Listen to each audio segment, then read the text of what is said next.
Mas a China via isso como oportunidade.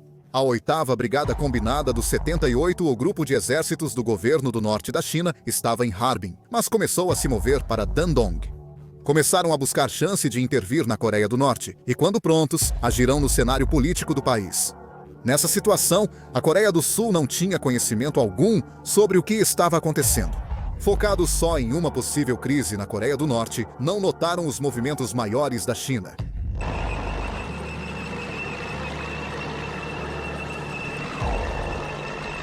Serviço Nacional de Inteligência. Este é o prédio principal do Serviço Nacional de Inteligência. Com poucas informações sobre a crise repentina na Coreia do Norte e movimentos incomuns das forças chinesas, o Serviço Nacional de Inteligência ficou muito ocupado. O Serviço Nacional de Inteligência é uma agência de inteligência diretamente subordinada ao presidente. Embora não seja mais como antigamente, ainda é uma das principais agências de inteligência da Coreia do Sul. Ao contrário da inteligência militar, que perdeu sua rede de inteligência humana, o Serviço Nacional de Inteligência manteve parte dela e continuou obtendo informações sobre a Coreia do Norte. No entanto, o Serviço Nacional de Inteligência também estava tentando rastrear o paradeiro de Kim Yo-jong. Segundo as informações obtidas, eles só conseguiram descobrir que Kim Yo-jong embarcou em um certo navio em Nampo e depois disso não houve mais nenhuma notícia sobre ela. O Serviço Nacional de Inteligência temia mais os movimentos da China do que uma emergência na Coreia do Norte. Atualmente, o governo chinês está elaborando um plano secreto chamado Plano Xiaoqiwa, que traduzido para o coreano significa Plano Pintinho. Esse plano secreto implica que a China pretende proteger e administrar a Coreia do Norte, assim como uma galinha choca cuida de seus pintinhos. O governo chinês, através do projeto de reinterpretação da história do Nordeste e da subordinação da cultura coreana, tenta divulgar que a Coreia sempre foi território chinês.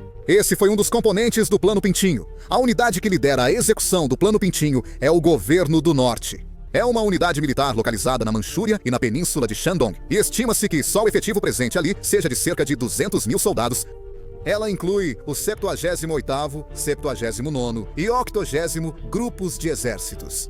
Em especial, o 79º Grupo de Exércitos, estacionado em Yaon-Xincheng, próximo ao rio Yalu, desempenhou um papel de liderança na execução do Plano Pintinho. A China preparou esse Plano Pintinho de forma muito meticulosa. Houve casos em que esses soldados chineses receberam aulas de coreano, e também foi possível observar que eles garantiram pessoal capaz de falar coreano. Para mobilizar tropas chinesas e cruzar os rios Yalu e Tumen, era preciso construir infraestrutura. Estradas operacionais já foram construídas para facilitar o avanço pela Coreia do Norte. Foram investidos 2,5 trilhões de won coreanos para concluir tudo isso.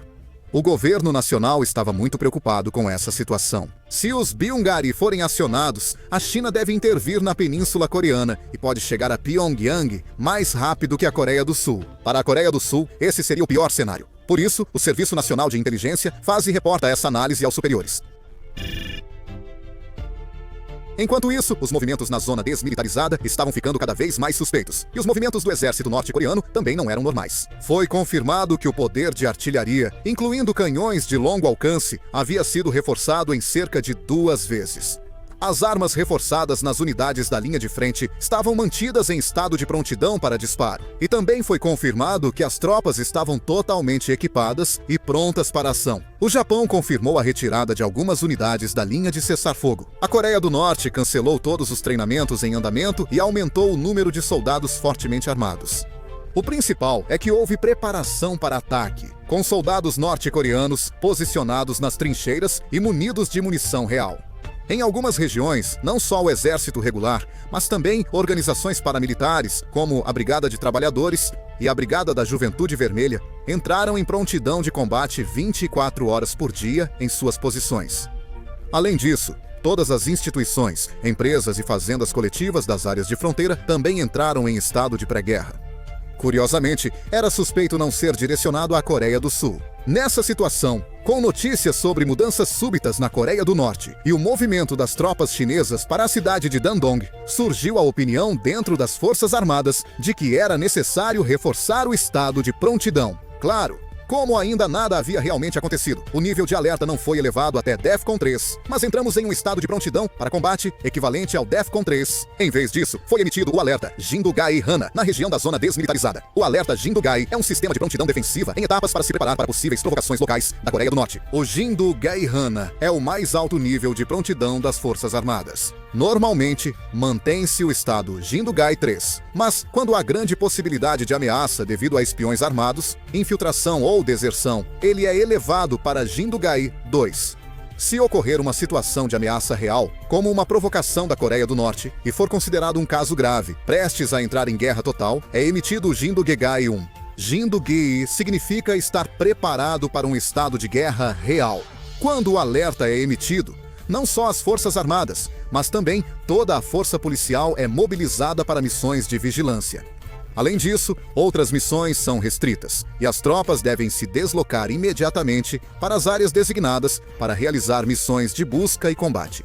O DEFCON está no nível 4, e o alerta Jindugeai 1 foi emitido. Para aumentar o DEFCON, era preciso o acordo dos presidentes da Coreia do Sul e dos Estados Unidos da América, comandantes das Forças Armadas. Como isso poderia gerar ansiedade na população, optaram por emitir um estado de prontidão equivalente ao DEFCON 3 e ativar o alerta Jindugegai 1. Por causa disso, a Polícia Militar também ficou muito ocupada, e nossas Forças Armadas mobilizaram muitos veículos militares para responder ao exército norte-coreano. Com muitos veículos saindo juntos, algumas estradas ficavam severamente congestionadas. Situações semelhantes ocorreram em Gyeorwon, onde fica a 6ª Divisão do Exército, deixando o batalhão da Polícia Militar muito ocupado. A Polícia Militar mantém a ordem e segurança, formada por soldados do Exército que atuam como policiais. Muitos acham que a Polícia Militar só investiga ou mantém disciplina. Mas não é só isso. A Polícia Militar também realiza tarefas como o controle de tráfego, entre outras funções. Todo o batalhão da Polícia Militar ajudou a reduzir a congestão nas estradas. Com a saída simultânea de centenas de carros, veículos militares limitaram a velocidade a 40 km por hora até o destino. Por isso, pelo menos, o tráfego nas estradas fluiu de forma mais tranquila. Em algumas regiões, o batalhão da Polícia Militar não conseguiu controlar o trânsito adequadamente. Então, veículos civis e militares se misturaram, e cidades com apenas algumas dezenas de milhares de habitantes enfrentaram congestionamentos severos. Houve acidentes de trânsito com vítimas em algumas regiões. O controle de tráfego pelo batalhão da Polícia Militar também foi fundamental.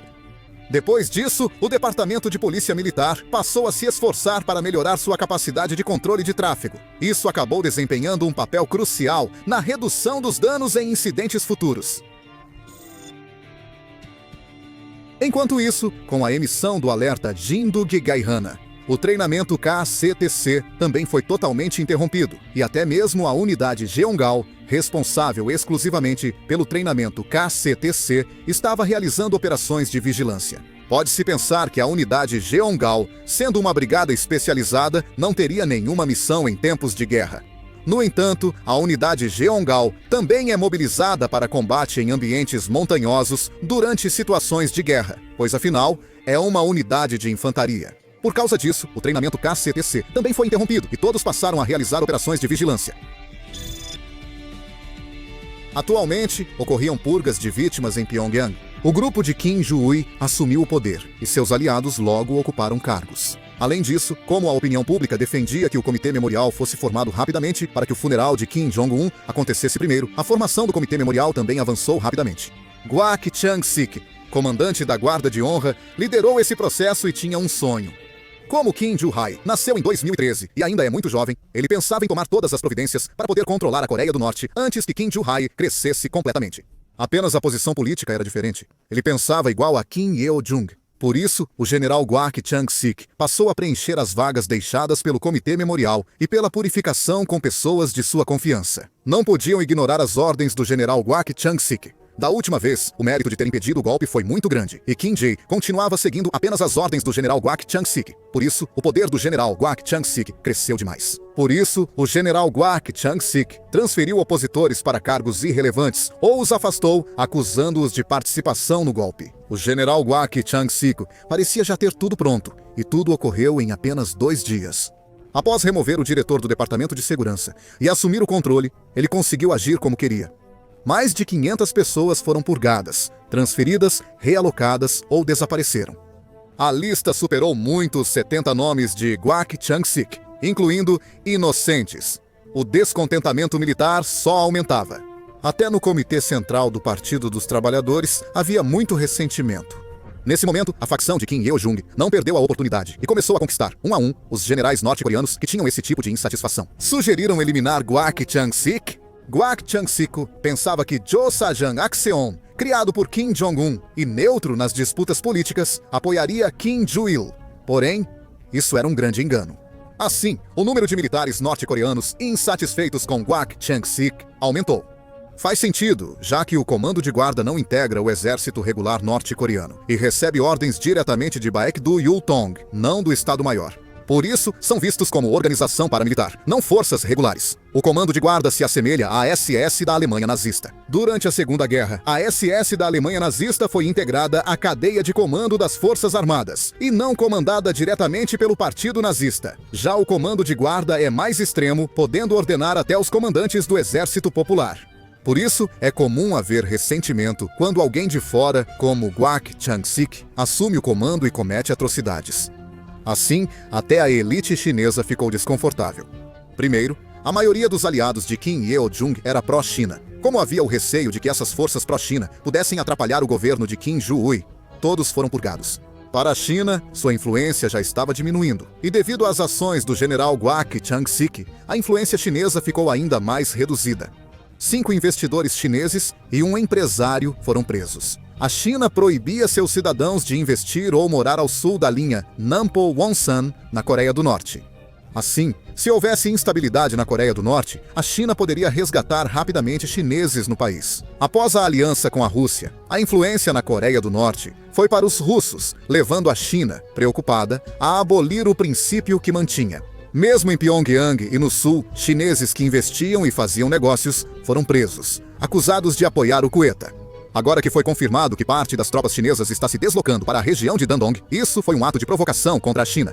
O general Kwak Chang-sik seguiu a lógica de em Roma, faça como os romanos nessas ações. O general Kwak Chang-sik acreditava que a China não o atacaria devido à aliança entre o Norte e a Rússia. A aliança entre o Norte e a Rússia, mais precisamente o Tratado de Parceria Estratégica abrangente entre os dois, incluía uma cláusula de intervenção militar automática. Acreditava-se que, se a China atacasse a Coreia do Norte, a Rússia impediria.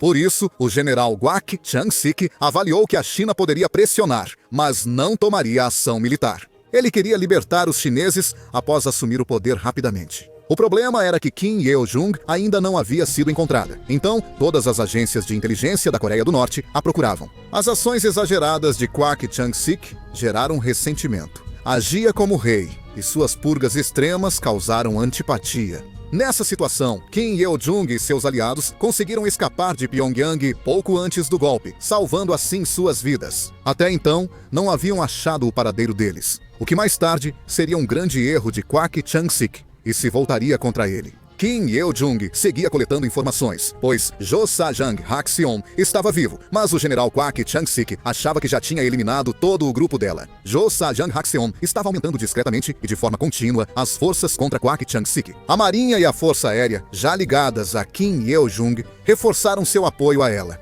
Como a Marinha e a Força Aérea da Coreia do Norte não participaram do golpe, também não foram punidas. O Comitê Memorial foi formado como queria o general Kwak Chang-sik, e o funeral de Kim Jong-un ocorreu em seguida. Foi feito de forma grandiosa, com Kim Ju-ai à frente. Aqui é o Comando de Inteligência das Forças Armadas. O Comando de Inteligência das Forças Armadas também entrou em estado de emergência. O contato com membros dissidentes do Partido Liberal Democrático na Coreia do Norte foi totalmente cortado. Recebemos informações de que o general Kwak Chang-sik assumiu o controle da Coreia do Norte, e o Comando de Inteligência das Forças Armadas começa a analisá-lo. O general Kwak Chang-sik atraiu a atenção das agências de inteligência sul-coreanas ao ser eleito deputado da 14ª Assembleia Popular Suprema, em março de 2019. Depois disso, em 10 de abril de 2019, ele foi eleito membro suplente do Comitê Central do Partido dos Trabalhadores da Coreia, na 4ª sessão plenária do 7º Comitê Central, e foi nomeado comandante da Guarda, sucedendo Yoon Jong-rin. Kwak Chang-sik foi promovido rapidamente devido ao favor de Kim Jong-un. O general Kwak Chang-sik é conhecido por ser uma pessoa sem piedade nem compaixão, executando as ordens de Kim Jong-un de forma impecável e por isso ganhou sua confiança. No comando da Guarda, ele liderou desfiles militares e foi elogiado por sua competência. Em maio de 2022, integrou o Comitê Funerário de Ryongcheol e, em 8 de fevereiro de 2023, organizou o desfile militar, ganhando destaque na Coreia do Norte. Por causa do seu temperamento explosivo, muitos nas Forças Armadas não gostavam do general Kwak Chang-sik. Ele também era conhecido por não confiar na China, e de certa forma era uma pessoa com considerável sede de poder. Quando mudava o poder na Coreia do Norte, o país provocava o Sul, obrigando a Coreia do Sul a manter alerta. Quando a única fonte de informação do Comando de Inteligência Militar ficou incomunicável, a tensão aumentou. Nesse cenário, chegou uma notícia que deixou o comando ainda mais apreensivo. A Coreia do Sul possui 5 satélites de reconhecimento no Projeto 425. Chamado de Olhos do Sistema Militar, detecta ameaças da Coreia do Norte em tempo real e permite ataques preventivos. O Projeto 425 foi finalizado em 2025 e, desde então, monitora as forças nucleares e mísseis balísticos da Coreia do Norte. Graças a esses 5 satélites de reconhecimento, também conseguimos identificar os movimentos das forças chinesas e obter, ainda que de forma limitada, informações dentro da Coreia do Norte. Mas o problema é que o sistema 425 tem um ciclo de passagem sobre a Península Coreana de cerca de 2 horas, o que acaba gerando alguns períodos de lacuna na vigilância.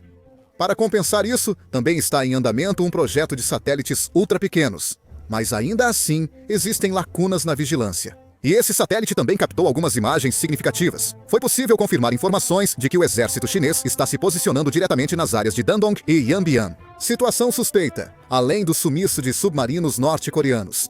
4 bases de submarinos ficam na costa oeste da Coreia do Norte, e cerca de 30 submarinos sumiram delas, podendo se esconder facilmente. O Comando de Inteligência das Forças Armadas passou a rastrear tanto Kim Hae-jung quanto os submarinos. Cerca de 50% dos mais de 70 submarinos da frota total haviam deixado as bases, tornando impossível identificar suas localizações. Acredita-se que o movimento incomum em massa dos submarinos norte-coreanos poderia ter como objetivo provocar novas ações hostis. Por isso, as Forças Armadas reforçaram o estado de alerta. Diante dos sinais de provocações simultâneas da Coreia do Norte, as Forças Armadas aumentaram ainda mais o nível de prontidão.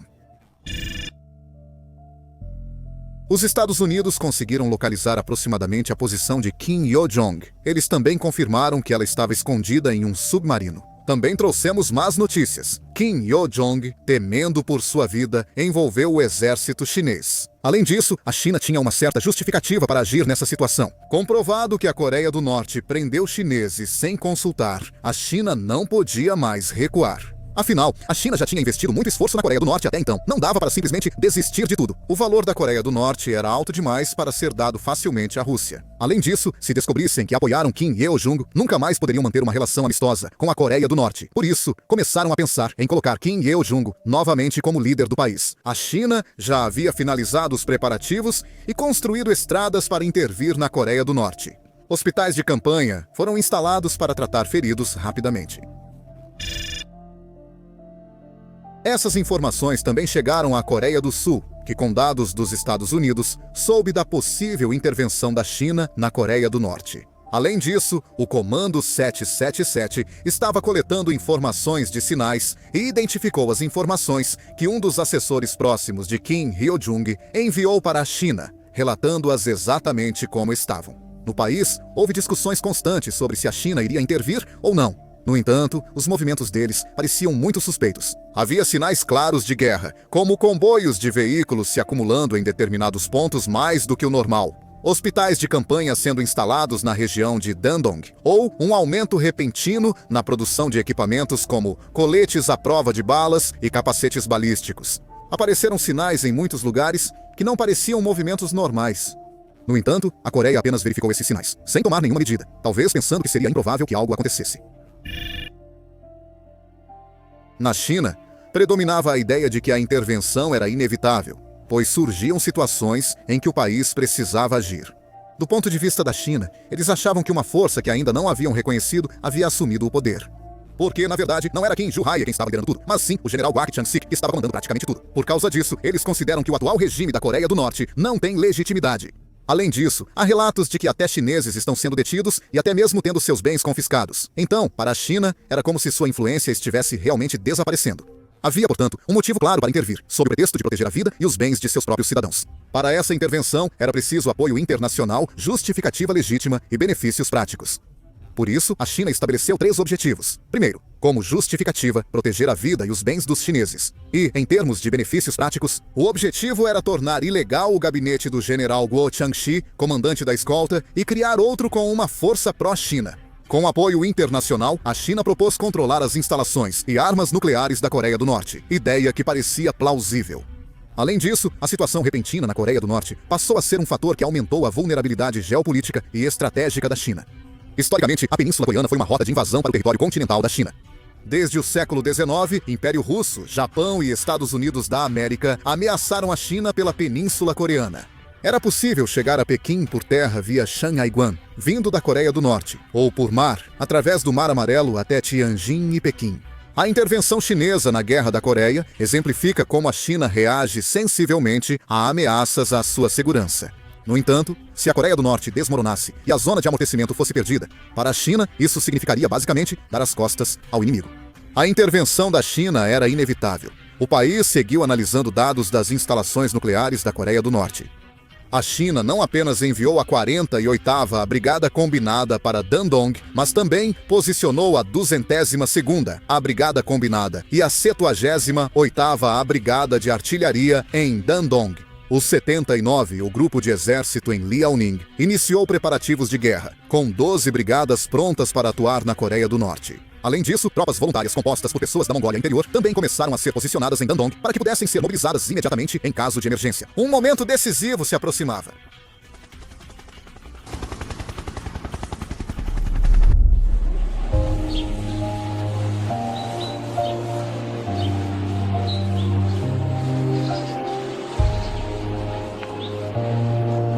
Legenda em coreano por Han Hyo-jung.